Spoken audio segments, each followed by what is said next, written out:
அனைவருக்கும் கோபிநாத்தின் அன்பு வணக்கங்கள் நண்பர்களே. யார் வீட்டில் சாப்பிடக்கூடாது அப்படிங்கிற கேள்வி நம்ம மனசுக்குள்ளே எழுமல்லவா? இதனைத் தொடர்ந்து சில கேள்விகளும் எழுந்து கொண்டே இருக்கும். பிறர் தருகின்ற உணவை, அதாவது அவர்கள் கொடுக்கின்ற தானமாக கொடுக்கின்ற உணவை நாம் சாப்பிடலாமா? ஆலயங்களிலே பிரசாதமாக கொடுக்கக்கூடிய உணவை நாம் சாப்பிடலாமா? அல்லது ஒரு இறப்பு நடந்த வீட்டிலே சென்று நாம் உணவு சாப்பிடலாமா? தெரியாதவர்கள் வீட்டில் சென்று நாம் சாப்பிடலாமா? இது மாதிரி பல கேள்விகள் எழுந்து கொண்டே இருக்கும். இதற்கெல்லாம் முத்தாய்ப்பாக ஒரே ஒரு விஷயத்தை சொல்லணும் அப்படின்னா, பசியில் இருக்கிறவங்களுக்கு இந்த கேள்வி எதுவுமே வராது. சரி, தெளிவாக நம்ம தெரிஞ்சுக்கணும் அப்படின்னா, இப்போ ஒரு ஆலயத்தில் அன்னதானம் கொடுக்குறாங்க அப்படிங்கும்போது, அல்லது ஊரில் வந்துட்டு ஒரு இடத்துல அன்னதானம் நடக்குது அப்படிங்கும்போது நம்ம அதை வாங்கி சாப்பிடலாமா அப்படின்னு நம்ம கேட்குறோனாவே நம்ம மனசில் உள்ள கேள்வி என்னன்னா, அந்த சாப்பாட்டின் மூலமாக நமக்கு பாவம் வந்து சேருமா அப்படிங்கிற ஒரு ஐயப்பாடு. தெளிவாக தெரிஞ்சுக்கணும், அந்த உணவு அப்படிங்கிறது கடவுள், அவ்வளவுதான். ரொம்ப எளிமையாக முடிச்சுக்கலாம். உணவு அப்படிங்கிறது கடவுள். இங்கே பாவ புண்ணியங்கள் அப்படிங்கிறது உணவின் மூலமாக எப்பொழுதுமே செல்வதில்லை.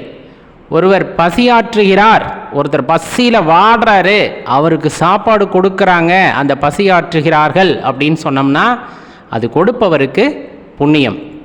பசியில் வாடுபவர்களை பார்க்க வைத்து அந்த அன்னத்தை உண்டு கொண்டிருக்கிறார்கள் அப்படிங்கும் போது அவர்களுக்கு அது பாவமாகும். ஏன்னா தனக்கு போக மீதி இருப்பதை கீழே கொட்டினாலும் கொட்டுவேன், ஆனால் பிறர் பசியில் இருப்பவர்களுக்கு தரமாட்டேன் அப்படிங்கும்போது அது பாவமாகிறது.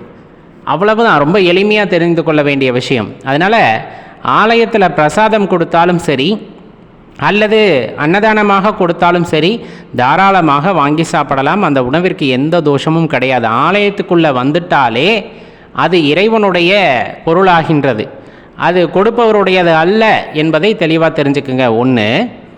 அடுத்து நம்ம மனதில் எழக்கூடிய கேள்வி அப்படின்னு சொன்னோம்னா, இப்போ ஒரு இறப்பு நடந்த வீட்டுக்கு நம்ம போகிறோம், அங்கே சாப்பிடலாமா அப்படின்னு கேட்டோம்னா பெரும்பாலுமானவர்கள் தவிர்க்கிறார்கள் இன்றைய காலகட்டங்களிலே.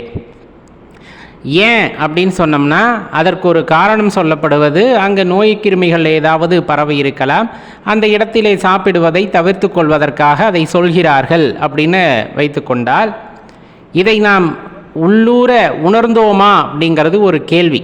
அதாவது யாருமே சொல்லலை எனக்கு, அந்த மாதிரி ஒரு மரணம் நடந்த வீட்டிலே போய் சாப்பிடக்கூடாது, சாப்பிட்டா உடலுக்கு ஒத்துக்காதுன்னு யாருமே நம்மக்கிட்ட சொல்லாத போது நாம் போய் அங்கே உணவருந்தி நமக்கு ஏதேனும் பாதிப்புகள் ஏற்பட்டிருந்தால் அதை நாம் தவிர்ப்பது நல்லது தான், இல்லைன்னு சொல்லலை. ஏன்னா இந்த மாதிரி வந்துட்டு கிருமிகள் தாக்குதல்லாம் இருந்தால் நம்ம உடலும் தாங்கணும் இல்லையா?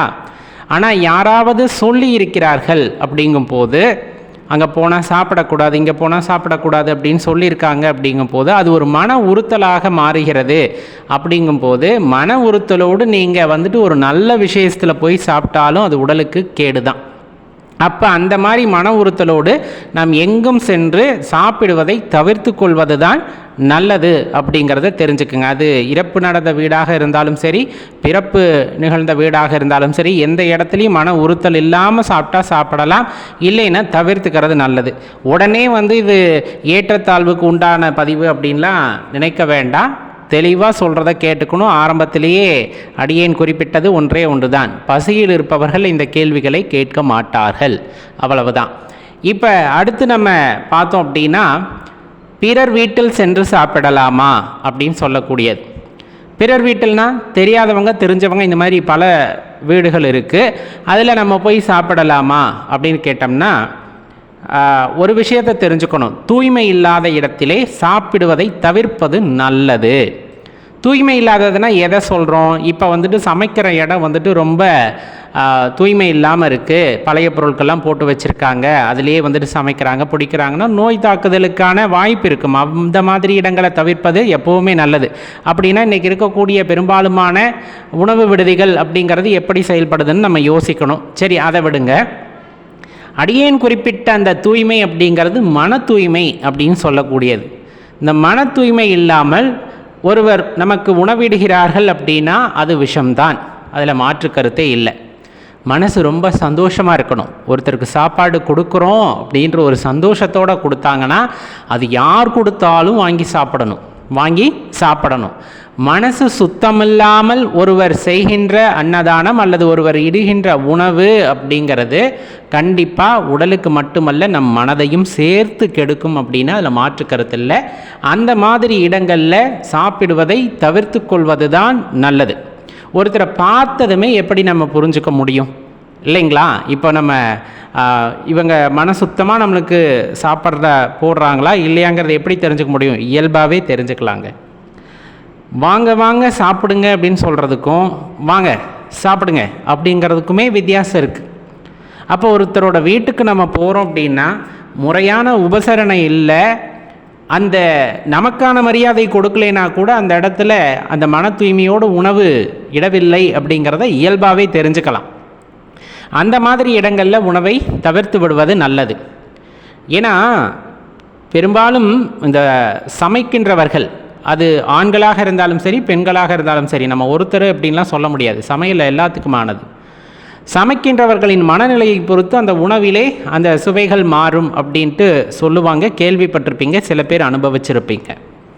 ஒரு இறுக்கமான மனதுடன் செய்கிறார்கள் அப்படிங்கும்போது அது எவ்வளவு தான் நிறைய மசாலா அது இதுன்னு போட்டாலுமே அது சரியான சுவைக்கு வராது. ஆனால் அம்மா சமைக்கும் போது பாருங்கள், ரொம்ப சந்தோஷமாக அவங்க சமைக்கிறாங்க அப்படிங்கும்போது உப்பே கம்மியாக இருந்தால் கூட அதில் ஒரு ஆனந்தத்தோடு செஞ்சுருக்கும் போது அதில் ஒரு சுவை அதிகமாக இருக்கும். என்னன்னே தெரியாமல் ரொம்ப நல்லா இருக்குமா அப்படின்னு. ஆனால் அம்மா சாப்பிட்டே நான் இன்னும் உப்பே போடலடா, கொஞ்சமாக தான்டா இருக்குது அப்படின்னு சொன்னால் தான் நமக்கு தெரியும் உப்பு இல்லையா அப்படின்ட்டு. காரணம் அந்த அன்போடு பரிமாறுகின்ற விதமும் அந்த உணவின் சுவையை கூட்டும்னா அது மிக அல்ல, அது அனுபவித்தவர்களுக்கு தெரியும். அப்போ அன்போடு ஈயப்படும் உணவை நாம் எடுத்துக்கொள்ளலாம். அன்பில்லாத இடத்தில் தரப்படும் உணவை தவிர்த்து கொள்ளுதல் எப்பொழுதுமே நல்லது அப்படிங்கிறத தெரிஞ்சுக்கங்க. ஏன்னா உணவு, தண்ணீர் இது எல்லாமே அதிர்வுகளை நமக்கு கொண்டு வந்து சேர்க்கக்கூடியது. நம்ம உடலுக்கு ஆற்றல் எங்கிருந்து வருகிறதுனா உணவிலிருந்து தான் வருகிறது. அது சரியான இடத்திலிருந்து வரும்போது சரியாக இருக்கும். இதில் தெளிவாக தெரிஞ்சுக்க வேண்டியது, அன்போடு யார் கொடுத்தாலும் சாப்பிடலாம். அன்பில்லாமல் நீங்கள் பெரியதாக நினைக்கக்கூடியவர் கொடுத்தாலும் அதை சாப்பிடுவதை தவிர்த்து கொள்ளுதல் நலம். ஐயா பாடுறான் பயங்கரமான கோடீஸ்வரருங்க ஐயா, அப்படி பொட்டனத்தை தூக்கி போட்டாரு பாருங்க பாசத்தில், நான் அப்படியே பிடிச்சிட்டு வந்து சாப்பிட்டேன், அது வேண்டாம். மரியாதை இல்லாத இடத்தில் கொடுக்கப்படுகின்ற உணவை தவிர்ப்பது நல்லது. அது உண்மையாகவே அன்புடன் கூடியதா அப்படின்னு கேட்டால் அது இறைவனுக்கே வெளிச்சம். இப்போ இதை சாப்பிடலாமா வேண்டாமாங்கிறத ஒரு விஷயத்தை ஞாபகப்படுத்திங்கன்னா தெரியும்.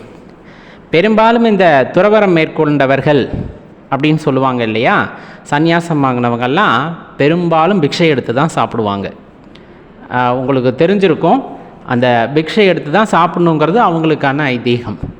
அப்போ அவர்கள் எவ்வாறு சாப்பிட்டார்கள்? ஏன்னா அவர்களுடைய மன தூய்மை, அவர்களிடம் மன தூய்மை இருந்தது.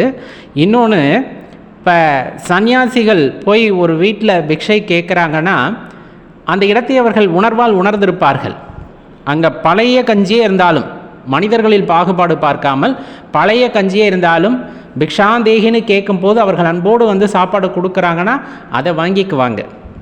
சில வீடுகளை அவர்களாக தவிர்த்து விடுவார்கள். ஏன்னால் அவர்கள் கொஞ்சம் கொஞ்சமாக ஞானம் அடைந்து விட்டார்கள் அப்படிங்கிறது நம்ம புரிஞ்சுக்கணும் இந்த இடத்துல. அப்போ அன்பில்லாத இடத்தை அவர்கள் எப்பொழுதுமே தவிர்க்கிறார்கள். அன்பு அப்படிங்கிறது எங்கேருந்து வரும்? ஆழ் மனதிலிருந்து வரணும். அந்த ஆழ் மனதிலிருந்து அன்பு பொங்கி வர வேண்டும் என்றால் தூய்மையாக இருக்க வேண்டும். எது? நம்ம சமையல் அறையா அப்படின்னா கிடையாது, நம்ம மனசு தூய்மையாக இருக்கணும். அப்படி இருந்ததுன்னா அந்த தூய்மையாக இருப்பவர்கள் செய்கின்ற தானம் அப்படிங்கிறது மிக உயர்ந்தது. அது எவராயினும் அத்தானத்தை செய்கிறார் என்றால் நாம் வாங்கி சாப்பிடலாம். மனதிலே தூய்மை இல்லாமல் தன்னுடைய பெயருக்காக, புகழுக்காக, அந்தஸ்துக்காக ஒரு அகங்காரத்துடன் ஒரு தர்மம் செய்யப்படுகிறது என்றால் அதை தவிர்ப்பது நல்லது. அதை எப்படி பிரித்து பார்க்கறது? அது அனுபவத்தில் நமக்கா தெரிய வந்துடும் அப்படிங்கிறதையும் தெரிஞ்சுக்கணும் நண்பர்களே. அப்போ தெளிவாக தெரிந்து கொள்ள வேண்டிய விஷயம், யார் வீட்டில் சாப்பிடலாம், யார் வீட்டில் சாப்பிடுவதை தவிர்க்கலாம் அப்படின்னா அன்பு உடன் கூடி அவர்கள் செய்கின்ற தானத்தை நாம் ஏற்கலாம். அன்பு இல்லாமல், தூய்மை இல்லாமல் செய்கின்ற தானமாக இருந்தாலும், அது உணவை இடுவதாக இருந்தாலும் அதை தவிர்ப்பதே நலம். அது உடலுக்கும் சரி, மனதிற்கும் சரி. சரி, இது எல்லாம் எதுக்கு பொருந்தாது அப்படின்னு கேட்டோம்னா, பசியில் இருப்பவர்களுக்கு இந்த கேள்விகள் எதுவும் பொருந்தாது அப்படிங்கிறத மீண்டும் அடியேன் கூறுகின்றேன். அந்த வாக்கியத்தை மீண்டும் சொல்லி பாருங்கள், உங்களுக்கு உண்மை புலப்பட்டுவிடும்.